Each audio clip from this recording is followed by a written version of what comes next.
중심은 죽임 당하신 하나님, 바로 어린 양이신 예수 그리스도의 피가 그것이 중심에 있습니다. 예수님의 피를 거룩한 피라고 해서 우리가 보혈이라고 부릅니다. 왜 예수님의 피를 보혈이라고 부를까요? 그것은 예수님의 피로 온 세상의 모든 인류가 구원을 받게 되는 능력이기 때문입니다. 세상의 모든 사람들이 죄와 저주에서 구원받게 되는 것이 바로 예수님의 피로 되어지기 때문입니다.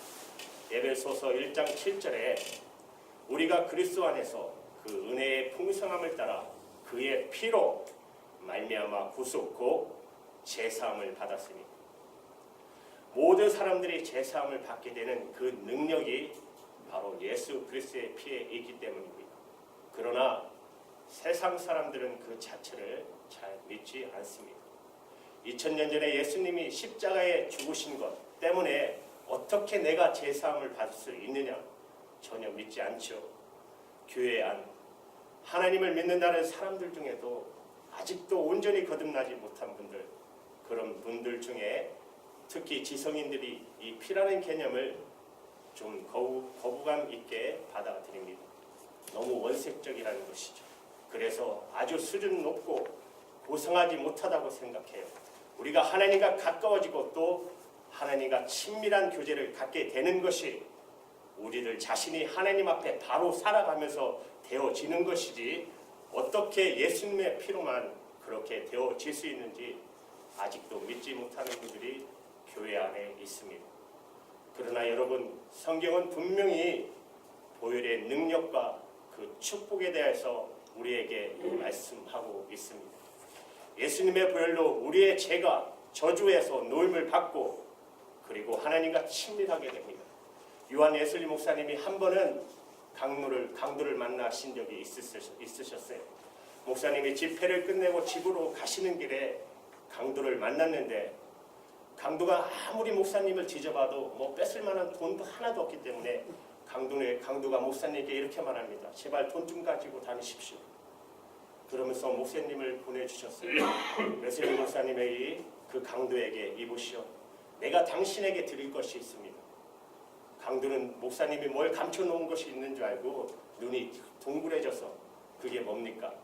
물었더니, 당신은 예수님의 보혈에 대해서 알고 있습니까? 너무 실망한 강도가, 보혈이요? 그랬어요. 그렇습니다. 예수님의 보혈은 당신이 비록 이렇게 도둑질하는 강도이지만 당신도 그 죄에서 깨끗함을 받게 되고 그리고 거듭난 삶을 살게 할 수 있는 능력이 있습니다. 예수님의 보혈은 당신을 능히 구원하고 새 삶을 살게 할 수 있습니다. 그 강도는 쓸데없는 소리 하지 마시오 그러면서 헤어졌어요. 그런데 3년 뒤에 웨슬리 목사님이 어느 집회 때 그 사람을 다시 만납니다. 그 강도는 집회가 끝난 후 성도들과 인사를 할 때 한 신사가 찾아와서 인사를 하는데 이렇게 말해요. 저를 모르시겠습니까? 제가 3년 전에 목사님 앞에 서 있었던 바로 그 강도입니다. 그때 목사님께서 저에게 예수님의 보혈에 대해서 말씀하셨죠. 저는 그 말씀을 무시했었지만 그러나 계속 목사님이 하신 그 말씀, 보혈에 대해서 자꾸 생각이 나는데 도저히 견딜 수가 없었습니다. 결국은 자기의 죄를 회개하고 예수님을 구주로 영접하고 그리고 자기가 구원을 받았다는 것입니다. 목사님, 제가 무엇으로 목사님께 감사를 드릴 수 있겠습니까? 그랬더니 예슬리 목사님께서 그 거듭난 강도를 붙잡고 바로 이것이 보혈의 능력입니다. 보혈만이, 예수님의 십자가의 보혈이 당신을 이렇게 만든 것입니다. 그러니 주님께 감사하십시오.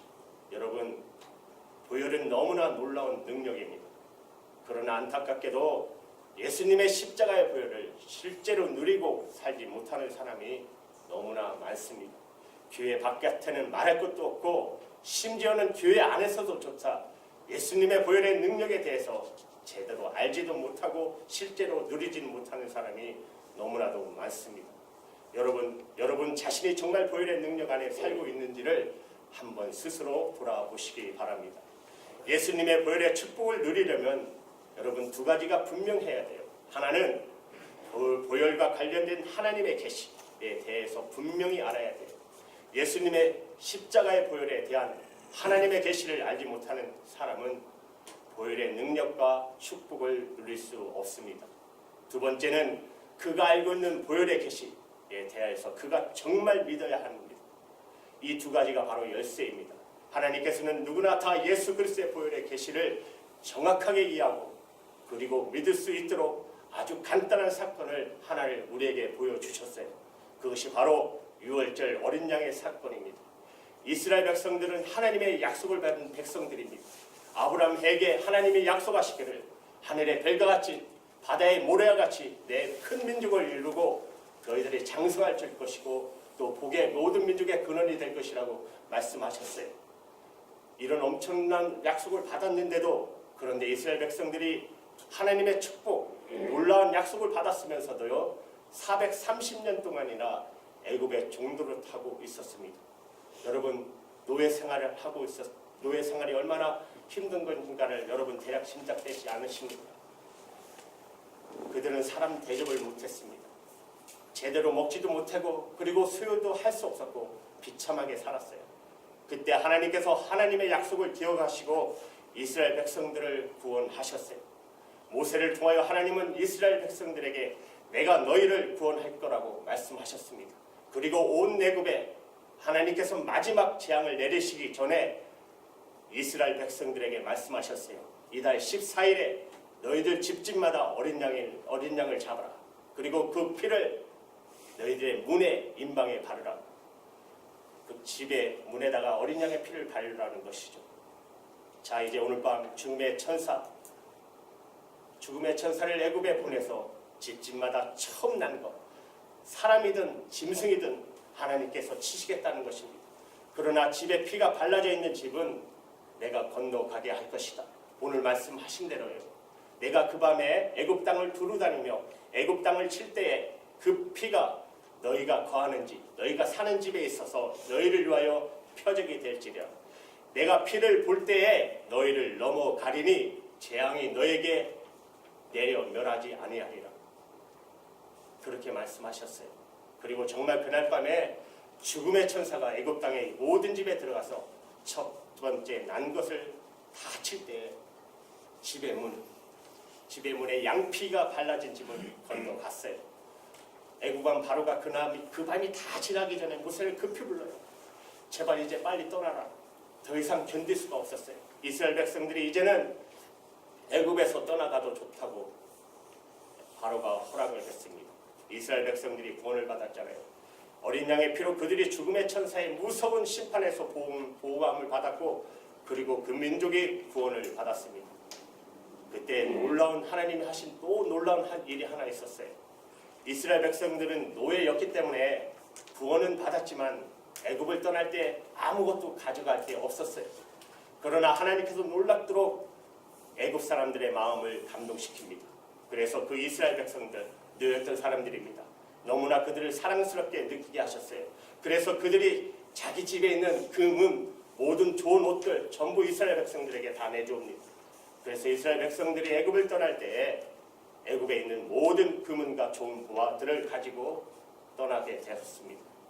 게다가 또 놀라운 일을 하나님이 하셨는데요. 그것은 이스라엘 백성들이 모두가 다 치유를 받았어요. 여러분 한번 생각해 보십시오. 이스라엘 백성들이 애굽을 떠나게 되었지만 하나님이 약속하신 가나안 땅까지 가려면 험한 강야를 지나야 합니다. 몇 년 전에 교회에 있던 교회에서 야끼마로 여름에 수양회를 한번 1박 2일로 간 적이 있습니다. 밤에 도착해서 몰랐는데 아침에 일어나서 수양회를 시작하려고 하는데 도저히 견딜 수가 없어요. 너무 덥고 더워서 뭘 하지를 못하겠어요. 그런 더위예요. 우리가 하루도 그렇게 힘든데 이 강야를 며칠 길을 걸어가야 되는데 어떻게 건강한 사람들이 그렇게 힘든데 어떻게 거기를 건너갈 수가 있겠습니까? 병든 사람은 더 힘들지 않습니까? 이스라엘 백성 살 때 왜 병든 사람이 없었겠습니까? 병든 사람들은 아마 하나님이 구원해 주셔도 자기 백성들과 함께 광야길을 나설 엄두가 나지 않았을 것이에요. 차라리 내가 정말 여기에 남을 테니까 당신들이랑 빨리 나가시오. 그러지 않았겠어요. 그러나 그럴 필요가 없었어요. 왜냐하면 하나님께서 모든 이스라엘 백성들을 치료하셨어요. 시편 105편 37절에 보면 놀라운 말씀이 나와요. 이렇게 이렇게 말씀하시는데요. 그들을 인도하여 은금을 가지고 나오게 하니 그 지파 중에 약한 자, 다른 말로 하면 비틀거리는 자 하나도 없었도다. 몸이 아파서 제대로 걷지 못하는 사람이 하나도 없게 하셨어요. 하나님께서 유월절 어린 양의 피로 이스라엘 백성들을 죽음의 심판에서 보호하시고, 그리고 그들을 구원해 내실 때 그들은 재물의 축복도 받았고, 그리고 육신의 치유도 받았습니다. 이것이 바로 유월절 어린 양의 피로 인한 구원의 역사였습니다. 그런데 이것은 여러분 예수 그리스도의 십자가의 보혈의 역사의 모형이었다고 그렇게 말씀하고 있어요. 예수님의 십자가의 보혈로 어떤 일이 벌어지는가를 하나님이 유월절 어린 양 사건을 통해서 그대로 우리에게 보여주신 것입니다. 여러분 지금 우리 가운데 그런 일이 이루어졌지 않았습니까? 예수님의 십자가의 보혈로 그렇게 된 것이 아닙니까? 예수님께서 제자들과 함께 마지막 만찬을 하실 때 그때 포도주 잔을 들어서 축복하시면서 말씀하세요. 이것은 제 삶을 얻게 하려고 많은 사람을 위하여 흘리는 바 나의 피, 곧 언약의 피라 말씀하십니다. 예수님은 그냥 피라고 하지 않으셨어요. 언약의 피라고 하셨어요. 그것은 약속이 있는 피라는 것입니다. 하나님께서 사람들을 그 죄에서 저주에서 건져내실 때에 피로 그렇게 하시겠다고 약속하셨는데 바로 그 약속을 이제 나의 흘리는 그 피로 이루시겠다는 것입니다. 내가 십자가에서 흘린 피로만 하나님께서 온 인류의 그 죄와 저주에서 건지는 약속을 이루실 거라고, 그래서 언약의 피라고 하신 것입니다. 여러분 우리가 예수를 믿는다고 하는 말은 어떤 의미가 있냐면 이제 우리 마음에 우리 심령에 예수의 피가 발라져 있다는 뜻입니다. 여러분 예수님을 구주로 영접하셨잖아요. 그렇다면 여러분의 심령에는 예수님의 피가 발라져 있습니다. 여러분 요한계시록 7장 14절에 마지막 환난을 지나고 온 성도들이 몰려오게 되는 그 장면을 모사하면서 그 하반절에 이렇게 말해요. 어린 양의 피에 그 옷을 씻어 희게 하였느니라. 흰 옷을 입은 사람들이 오는데요. 그 흰 옷은 어린 양의 피로 씻어서 희게 된 옷을 입은 사람들이라고 말하고 있어요. 우리가 예수를 믿었다는 말은 우리에게 예수님의 보혈이 발라져 있다는 뜻입니다.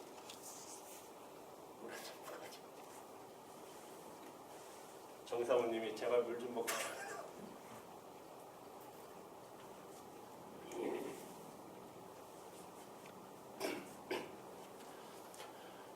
여성 최초로 노벨 문학상을 받은 스웨덴의 나게로 누프라는 분이 쓴 동화가 하나 있어요. 진홍 가슴새라는 동화입니다. 하나님께서 천지 만물을 만드실 때에 그때 새 한 마리를 조그만한 새 한 마리를 만드셨는데 회색빛깔 깃털을 가진 새입니다. 그런데 이름을 붙이시기를 진홍 가슴새라는 이름을 붙여주셨어요.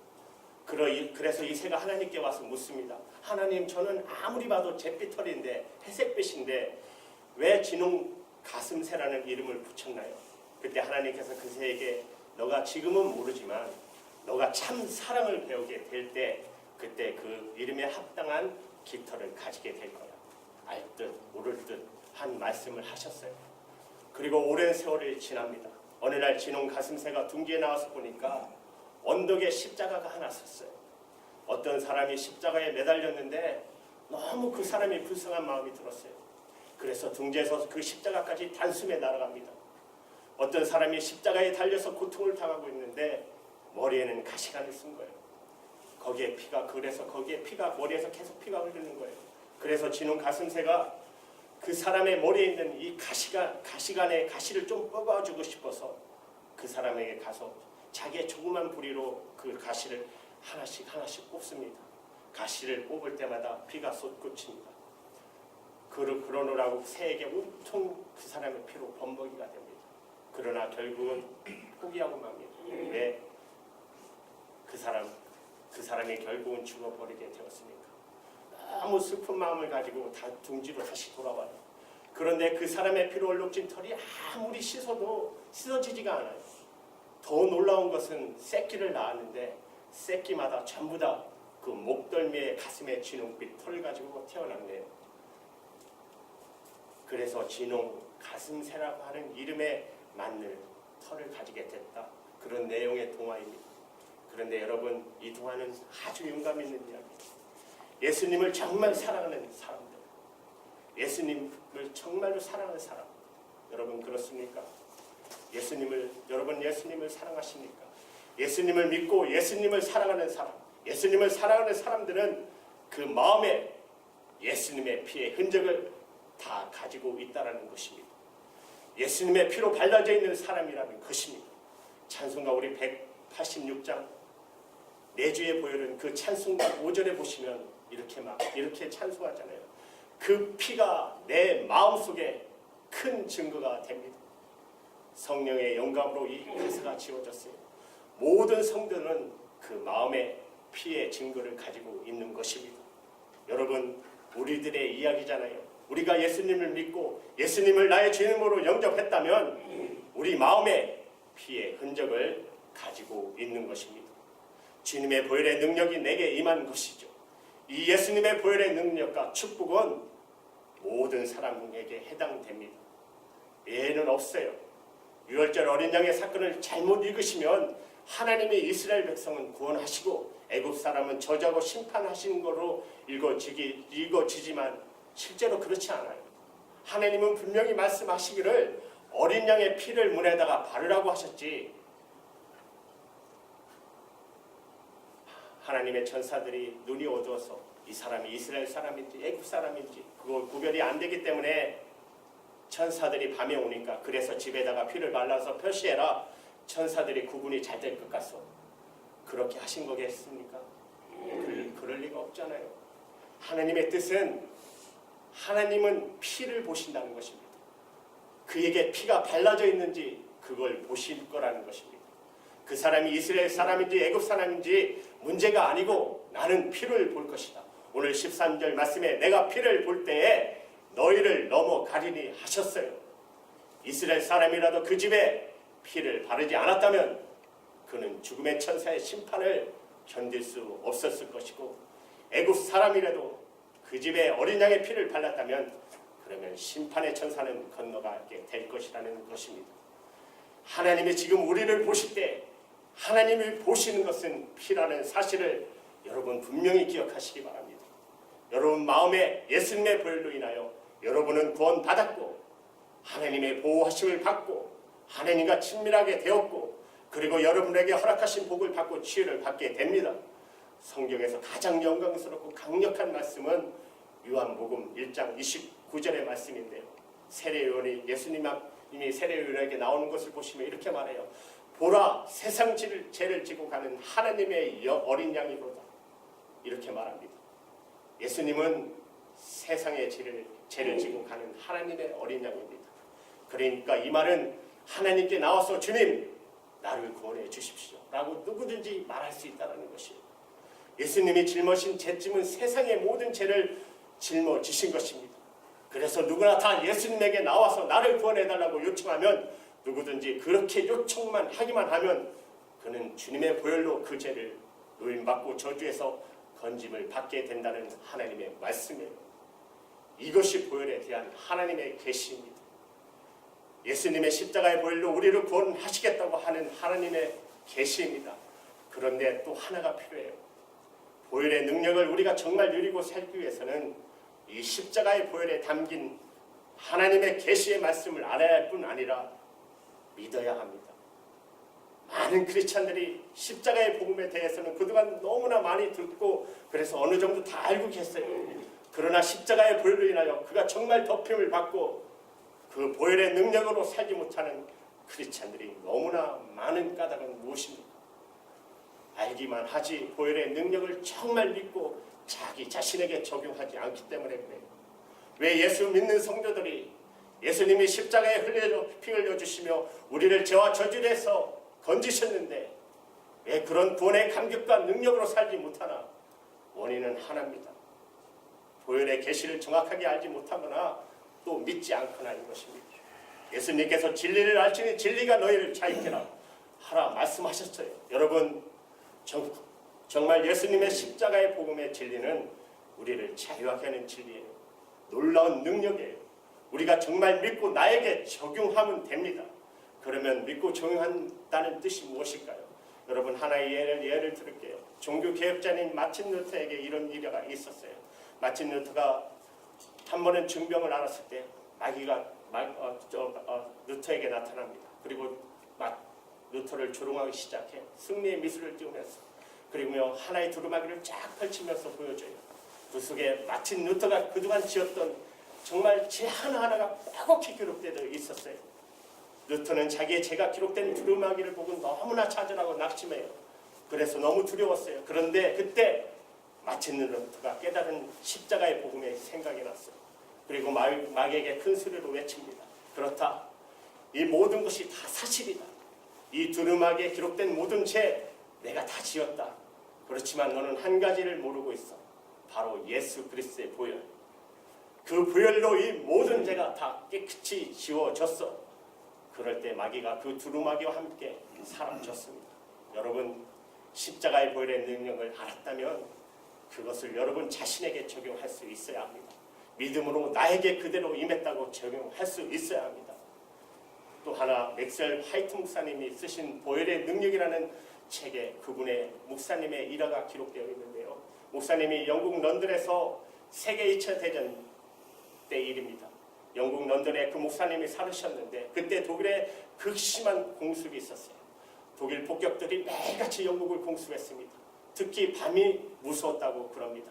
나체는 어떻게 피하고 방공에 대피하며 살지만 밤에는 집에 다 들어와서 자야 되니까 밤에 어떤 일이 벌어질지 몰라서 정전긍긍할 때 목사님께서 온 가족과 함께 매일 밤 예배를 드리면서 예수님의 보혈로 그가 살던 집과 그 가족들을 보혈로 덮어달라고 그렇게 기도했다고 그랬어요.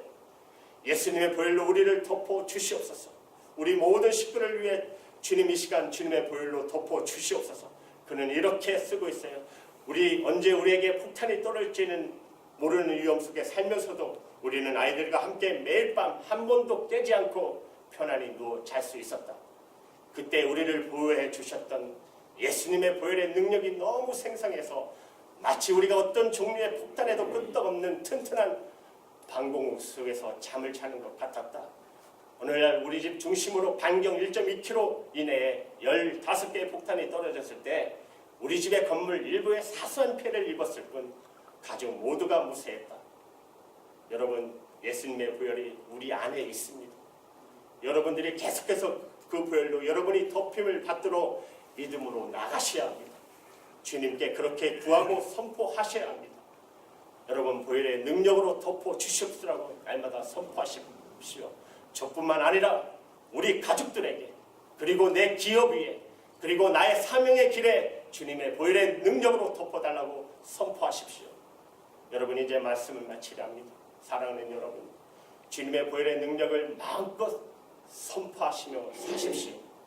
주님의 보혈을 선포하고 사용하는 만큼 그것을 통해 능력이 나타날 것입니다. 여러분 어둠이 거칠 것입니다. 대적의 문이 닫힐 것입니다. 보혈만이 세상의 능력입니다.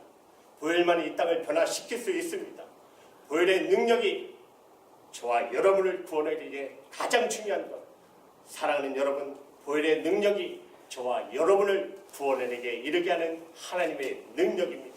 오늘 이 보혈의 능력이 예수 그리스도의 십자가의 보혈의 능력이 축복의 통로가 되는 여러분과 제3이 되기를 주님의 이름으로 축원합니다. 기도하시겠습니다. 사랑이 많으신 좋으신 하나님 아버지 이 시간 주님의 보혈로 우리를 더욱 덮어 주시옵소서. 우리 모두 다 크고 작은 죄를 짓고 죄의 사슬에 묶여 살았고 마귀의 종살이하던 사람들이었습니다. 죄를 짓고 불의하고 추악하고 버림받아 마땅한 자들이 예수 그리스도의 십자가의 보혈에 놀라운 보배 피를 의지하며 그리하여 죄와 사슬의 노임을 받게 하셨으니 주님 주님의 보혈로 인해 이제 정말 진정한 용서와 영광을 얻었고 하나님과 화목하게 되었습니다. 영원한 소망도 얻게 하여 주신 주님께 감사드립니다. 하나님의 축복의 통로로서 주님의 거룩하신 보혈의 통로로서 우리에게 놀라신 하나님의 복을 쏟아 주시옵소서. 하나님 아버지 예수님의 보혈을 더욱 갖게 닳게 하시고 그 보혈을 의지하여 힘있게 올 한 해 길을 정말 힘차게 걸어가 많은 하나님의 역사들을 경험하는 저희 모두가 되게 도와 주시옵소서. 존귀와 찬양을 하나님 앞에 올려드리며 우리 주 예수님의 이름으로 감사하며 기도합니다.